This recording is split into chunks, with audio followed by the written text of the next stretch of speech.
So guys आज की Monday Night raw जो हो रही थी डेस मोएनेस आयोवा फार्गो अरीना से वो फाइनली एंड हो चुकी है। ये एक बहुत अच्छा स्वीट हॉलीडे स्पेशल एडिशन होने वाला था डब्ल्यूडब्ल्यूई रॉ की तरफ से। तो चलिए एक बारी नजर मार लेते हैं कि आज हमें यहाँ क्या कुछ देखने को मिला। तो आप देख रहे हैं रेसलमैनिक्स एंड सब्सक्राइब करना तो बनता है। तो शो की धमाकेदार स्टार्टिंग होती है जजमेंट डे के सभी मेंबर से, जहाँ the champs Balor and Damien priest पहले तो आते ही सबका वेलकम करते हैं और वो कहते हैं कि यार आज तो क्रीड भाइयों की जिंदगी का सबसे बड़ा दिन है क्योंकि उनको टाइटल मैच मिलने वाला है। लेकिन हमारे लिए तो it just another day the office. जिसके बाद मामी कहती हैं कि हमारा टॉरा 2023 में सबने देखा लेकिन 2024 में भी देखने के लिए तैयार हो जाओ। आईवी ने अपनी सिस्टर डुप्री की मदद तो कर दी लेकिन अब उनकी मदद कौन करेगा। डॉम डॉम भी कुछ कहने वाले होते हैं लेकिन तभी फैंस इतनी जोर से बू करते हैं कि उन्हें कुछ बोलने ही नहीं देते। जिसके बाद वहाँ आर्ट्रूथ आ जाते हैं जो खुद को जजमेंट डे की तरह ड्रेसअप करके लाते हैं। उन्हें लगता है कि वो जजमेंट डे के ही मेंबर है। वो कहते हैं वो फिजिकली हर्ट है एंड इमोशनली भी एंड आज सब एक दूसरे से बदला ले रहे हैं तो वो भी किसी से बदला लेंगे। एंड वो जेडी मैकडोना को देखने लग जाते हैं। जेडी कहते हैं भाई तुझे फिक्र करनी चाहिए अपनी कि तू कहीं आज भी हर्ट ना हो जाए। आर्ट्रूथ कहते हैं कि how about a miracle 34 street fight match. JD McDonagh कहते हैं कि भाई इसकी जरूरत ही क्या है, ये मैच तो पहले से ही ऑफिशियल है। जिसके बाद हमें आर्ट्रूथ एंड जेडी मैकडोना के बीच में एक मैच देखने को मिलता है और ट्रस्ट मी ओपनर के हिसाब से काफी अच्छा कॉमेडिक मैच था जहाँ क्रिसमस की स्पिरिट को पूरी तरीके से बरकरार रखा गया था।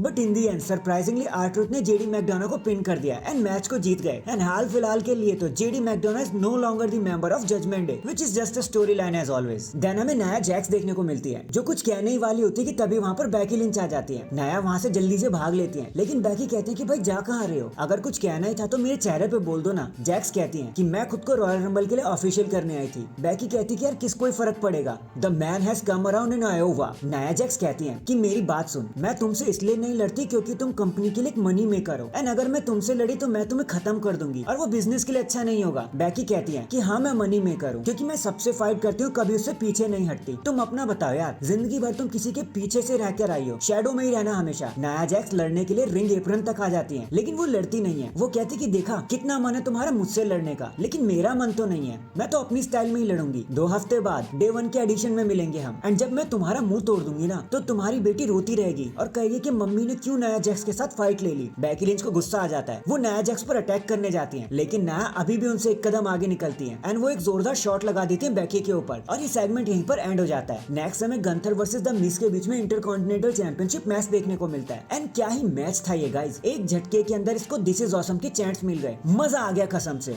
एंड दैट्स व्हाट हैपेंस जब 2 वर्ल्ड क्लास एथलीट्स को लड़ने की इजाजत दी जाती है। नॉट ओनली मिस ने गंथर को रुला दिया आज बल्कि उनके चॉप्स को भी पूरी तरीके से डिसेबल कर दिया लेकिन इन दी एंड सारी कोशिशें नाकाम हो गई जब गंथर ने एक बारी फिर से पिन कर दिया द मिस को एंड अपनी टाइटल को रिटेन कर लिया। एंड इस जीत के बाद अब द मिस को दोबारा आईसी टाइटल के लिए तो कोई टाइटल मैच नहीं मिलने वाला जब तक गंथर पूरी पावर में है। देन हमें बैकस्टेज में शिंसुके नाकामुरा देखने को मिलते हैं जो एक बार फिर से कोडी रोड्स को धमकी दे रहे होते हैं। बास्टर्ड, कैंसर, स्टूपिडिटी जैसे वर्ड यूज कर देते हैं कोडी रोड्स के लिए लेकिन आज तो कोडी रोड्स के पास एक अलग ही प्लान था। वो शिंसुके नाकामुरा की लोकेशन ट्रैक करके वहां पहुंच जाते हैं एंड उन पर अटैक करना शुरू कर देते हैं। पूरे अरीना में यहाँ से वहाँ ये दोनों लड़ने लगते हैं एंड आज तो साबित कर ही देते हैं कोडी रोड्स कि वो पीछे नहीं हटने वाले। ऑफिशियल्स आकर इन्हें ब्रेक करने की कोशिश करते हैं जहाँ पूरा अरीना लेट देम फाइट के चैंट्स लगाने लगता है। कोडी रोड्स अनाउंस टेबल पर खड़े होकर उन पर एक क्रॉस रोड्स लगाने लगते हैं लेकिन शिंसुके नाकामुरा बचकर भाग जाते हैं एंड कोडी रोड्स अपनी सुप्रीमेसी दिखाते हैं। इसके बाद हमें वुमेन्स टैग टीम मैच देखने को मिलता है Katana Chance Kayden Carter versus Chelsea Green and Piper Niven के बीच में, जहां बताने के लिए ज्यादा कुछ हुआ नहीं but in the end surprisingly Chelsea and Piper का गेम शो एंड हो जाता है एंड 450 स्प्लैश लगाकर Katana Chance and Kayden Carter new champs बन जाते हैं और ये काफी सेटिस्फाइंग लगता है। देन हमें आइवार वर्सेस अकीरा के बीच में भी एक सिंगल्स मैच देखने को मिलता है। ये काफी अनोइंग था यार, सिर्फ टाइम फीलिंग था। वर्ल्ड स्ट्रॉन्गेस्ट स्प्लैश लगाकर आइवार अपने मैच को बड़ी आसानी से जीत जाते हैं एज एक्सपेक्टेड। इसके बाद हमें home town boy Seth Rollins देखने को मिलते हैं जो रिंग में आकर सबका वेलकम करते हैं और वो कहते हैं इस आयोवा बॉय के लिए ना बहुत सारी गर्माहट हो गई आजकल। लास्ट वीक हमने एक स्टेयर डाउन किया और आज हम लोग यहाँ पर आयोवा में है, मेरे घर पर है। एंड अगर आपको लगता है ना कि 2023 बहुत खतरनाक था तो भैया 2024 का वेट कर लो। हम तो साल की शुरुआती टाइटल डिफेंस से करने वाले हैं अगेंस्ट ड्रू मैकिंटायर। जिसके बाद वहाँ पर ड्रू मैकिंटायर भी आ जाते हैं और वो कहते हैं कि अब क्यों चुप हो गए, तुम्हें जो कहना है अब कहो। देखो सर मैं कुछ कहना चाहता हूँ, तुम एक लीडर हो, सीएम पंक की तरह एस के सर नहीं हो तुमने जो भी कहा मेरे मुंह पर कहा, सारा सच मेरे मुंह पर बयान कर दिया और एक लीडर यही करता है, वो पीठ पीछे से वार नहीं करता। बट हो तुम्हें वो हेडबट तो जरूर याद होगा। सर तुम जानते हो कि मुझे कैसा लगता है, मेरे परिवार मेरे साथ था, 16 साल से मेरे पीछे लगा हुआ था। मेरी माँ ने मुझे कहा कि मैं यहीं पर रहूं और फाइट करूं अपने सपनों के लिए। उन्होंने मुझे घर पर भी आने नहीं दिया क्योंकि मैं अपने सपने के लिए लड़ना चाहता था लेकिन अब कोई भी नहीं है। मैं सिर्फ जीतना नहीं चाहता सैथ, मैं बर्बाद कर देना चाहता हूँ। मैं तुम्हें उस हद तक हट करूंगा जब तक मैं उस टाइटल को अपनी कमर पे नहीं देख लेता। रॉलिंस कहते हैं कि मैं समझता हूँ ड्रू, बाकी कोई समझे ना समझे लेकिन मैं समझता हूँ क्योंकि मेरे पास भी एक परिवार है, लेकिन तुम्हारे वर्ड्स और तुम्हारे एक्शंस एक दूसरे से मेल नहीं खाते। तो मैं कंफ्यूज हूँ कि मैं तुम्हें चैंपियन कहूँ, वॉरियर कहूँ या फिर क्लाउन कहूँ। लेकिन हाँ, मैं तुम्हारी रिस्पेक्ट करता हूँ। पिछले हफ्ते मैंने किसी की आंखों में आंखें डाल के कहा था कि मैं उससे नफरत करता हूँ, लेकिन मैं तुम्हें ऐसा नहीं कहूंगा यार। ड्रू, मैं तुम्हें नफरत नहीं करता। ऑल द बेस्ट यार, 2 हफ्ते बाद मिलते हैं। लेकिन ड्रू मैकिंटायर शायद कुछ और ही प्लान में थे एंड वो फिर से अटैक करने लग जाते हैं सेथ रॉलिंस के ऊपर। सेथ रॉलिंस भी एक पंच, किक और एक सुसाइड डाइव लगाकर इसका जवाब देते हैं, लेकिन ड्रू मैकिंटायर आज पीछे हटने वाले नहीं थे।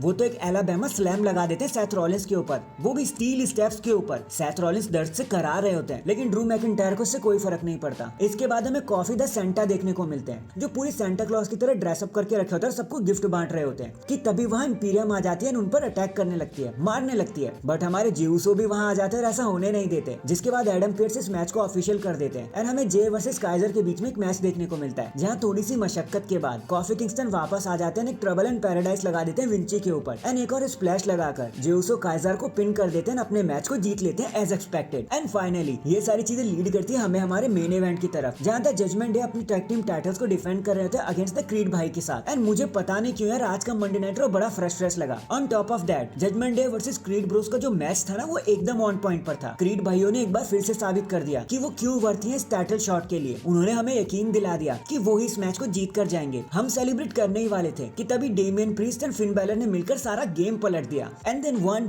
2 3 जजमेंट डे अपने टाइटल को रिटेन कर लेते हैं। एंड डैम, इसी सेलिब्रेशन एंड अपसेट के साथ ये हॉलीडे स्पेशल यहीं पर खत्म हो जाता है। वैसे आपको आज का मंडे नाइट रॉ कैसा लगा कमेंट करके बताना जरूर। एंड चैनल पर नया है तो चैनल को जल्दी से लाइक एंड सब्सक्राइब कर दो। बाकी मैं मिलता हूँ आपसे किसी और अपडेट के साथ, तब तक के लिए अपना ख्याल रखें और खुश रहें।